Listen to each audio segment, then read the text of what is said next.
नमस्कार देवियों संजनों, खूब खूब स्वागत है आपका हमारे ज्योतिष जगत कार्यक्रम के अंदर। आज हम लोग जो टॉपिक लेकर आए हैं वो खूब और बहुत ही महत्व है। वो टॉपिक जो कि बालावस्था से लेके युवावस्था के अंदर दौरान जब आते हैं जी, जब युवा जब बढ़ रहे होते हैं तो उनके काफी सारे सपने होते हैं जी कि भाई वो समाज के लिए कोई अच्छा करेंगे या तो उनकी खुद की जिंदगी के लिए कुछ बहुत ही बेहतर करेंगे जिससे उनकी आने वाली पीढ़ी को कोई प्रॉब्लम ना पड़े जी। काफी उनका लक्ष्य ऐसा होता है कि जो कि आगे जाके उनको कोई समस्या ना हो जी। क्या बहुत ही इजी वे भी नहीं चुनते, अगरा वे चुनते हैं, फिर भी उनके अंदर काफी सारी दृढ़ निश्चय करके वो घर से जब निकलते हैं कि हमें ये चीज हासिल करनी है, पर तभी अचानक से कोई चीज उनके साथ ऐसी हो जाती है जो वो बिल्कुल ही वो जो मकसद जो उनका होता है, जो उनकी राह होती है जी, वो भूल जाते हैं जी। तो इसी टॉपिक पे हम थोड़ी बहुत चर्चा विचारना करेंगे। हमारे साथ बैठे डॉक्टर विश्वनाथ जी, आज हम पर थोड़ी उसके ऊपर चर्चा करेंगे कि भाई लोग राह क्यों भूल जाते हैं अपनी। जैसे कि दर्शक बंधुओं, युवराज जी, आज का टॉपिक बहुत ही ज्वलन समस्या है। हाँ, जैसे कि इस मॉडर्न एज में हम लोगों की जल्दी से जल्द लालसा प्रत्येक वस्तु की उपलब्धि कभी कभी व्यक्ति को अपने मेन टारगेट से दूर पहुंचा रही है। तो देश काल परिस्थिति के अनुसार अनेक विसंगतियां भी उत्पन्न हो जाती हैं, जिसके चलते युवा वर्ग ही नहीं, समाज के और आने वाले लोग भी राह भूल जाते हैं। लेकिन अगर ज्योतिषी परिप्रेक्ष्य में बात करें तो इसमें लग्न, पंचम स्थान और एकादश स्थान का बहुत महत्व है। अब लग्न, जैसे कि लग्न की हम पहले भी बात कर चुके हैं कि लग्न अगर समझ लीजिए कि आपका लग्न कोई भी हो, राशि कोई भी आ सकती है, लग्न आपका कोई भी हो सकता है क्या जी। तो उसमें अगर लग्न अगर सही कंडीशन पे अगर मजबूत ना हो तो इस प्रॉब्लम के अंदर भी हो बिल्कुल सकता है। लग्नेश युवराज जी, जन्माक्षर में लग्न की बहुत महानता है।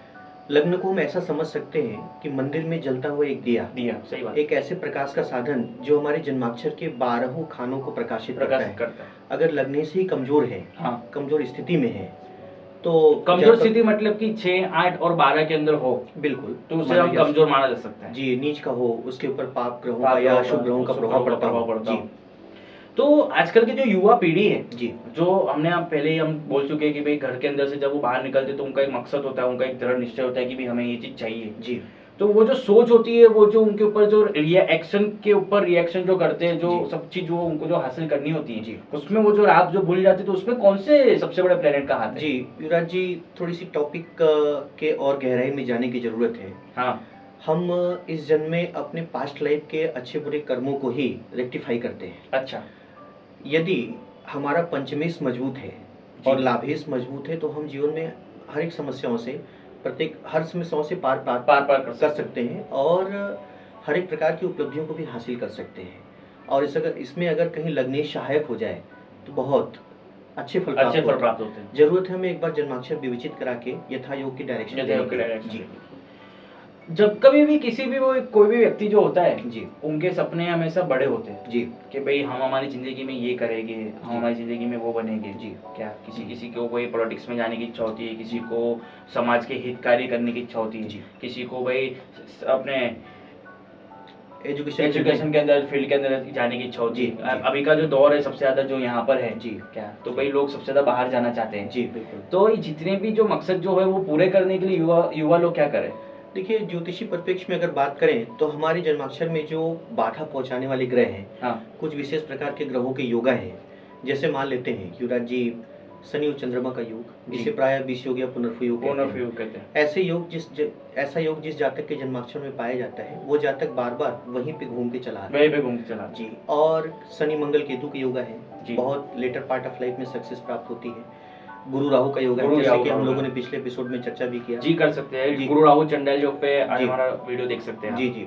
गुरु के साथ में सूर्य और राहु की स्थिति सूर्य राहु मंगल केतु की स्थिति, तो चंद्रमा के साथ राहु की स्थिति, ऐसा व्यक्ति मानसिक रूप से सही फैसले ले नहीं पाता, यानी वो अपने मेन मिशन से लगभग डाइवर्ट से हो जाता है। मतलब कि ऐसा है कि देखिए, अंतरात्मा जो है वो सूर्य है जी, बिल्कुल, सोल पावर है जी। और मन जो है वो चंद्रमा है, क्योंकि चंद्रमा को मन का कारक कहते हैं। अगर मन डिस्टर्ब होगा तो भी आपको प्रॉब्लम्स पड़ सकती है जी। और अगर सोल पावर के अंदर कमी होगी तो भी आपको प्रॉब्लम पड़ सकती है। तो अगर युवावस्था के लिए सबसे अच्छा बेनिफिट तो ये है कि सूर्य और चंद्र की अगर उपासना करे वो बिल्कुल। और युवराज जी, इसी पॉइंट को और डीपली जाते हुए, युवावस्था हमारे बाल्यकाल की अवस्था के बाद शुरू होती है। ऐसे पे हम लोग बचपन से जो संस्कार सीख के आते हैं उसी को युवावस्था में यूटिलाइज करते हैं।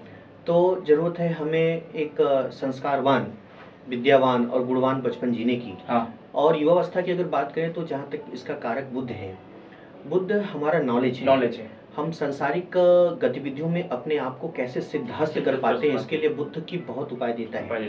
तो युवावस्था में बुद्ध का भी ध्यान देना चाहिए जी। और जन्माक्षर में जितने भी ऑब्स्टेकल्स पहुंचाने वाले सिस्टम है उनका निवारण जरूर कराना चाहिए जी।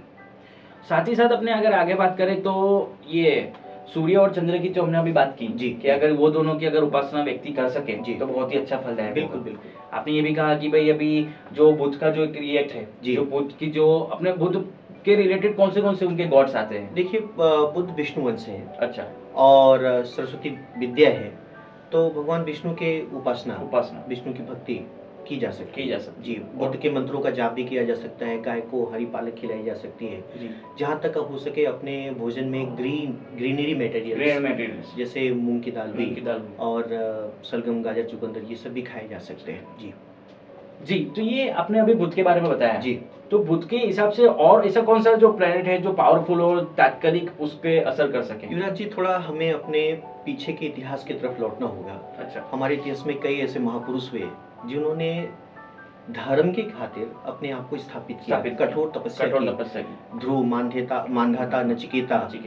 और कभी कभी हम राह ऐसे भूल जाते हैं, जैसे महाभारत कालीन जितने भी महापुरुष हुए, हाँ, अब भीष्म और शिशुपाल, ऐसे लोगों को अगर ले लें तो कर्ण, तो इन्होंने धर्म का साथ न दे करके दुर्योधन का साथ देना ज्यादा उपयुक्त समझा।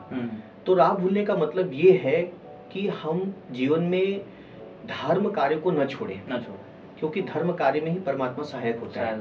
और सच्चा मार्गदर्शन हमें केवल डिवाइन एक्सपेक्ट से ही प्राप्त हो सकता है जी। इसलिए हमें आवश्यकता है हमेशा धार्मिक कृत्यों को करने का, किसी के जीवन में नया जीवन संचरण कर देने का जी जी।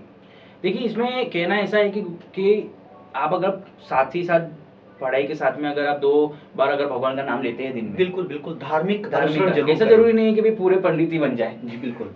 अगर स्टूडेंट्स है तो भाई उनके हिसाब से अगर एक दिन के अंदर भी भगवान की अगर वो पूजा करते हैं तो उसी दौरान उनको जितनी भी जो उनकी मनोकामनाएं है वो अवश्य 100% पूरी हो। बिल्कुल बिल्कुल।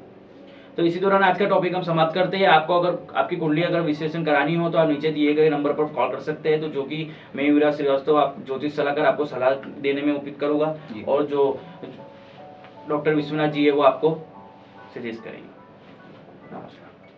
Like, share, comment and subscribe Katiban News channel and press the bell icon to watch the latest news first and foremost on your mobile.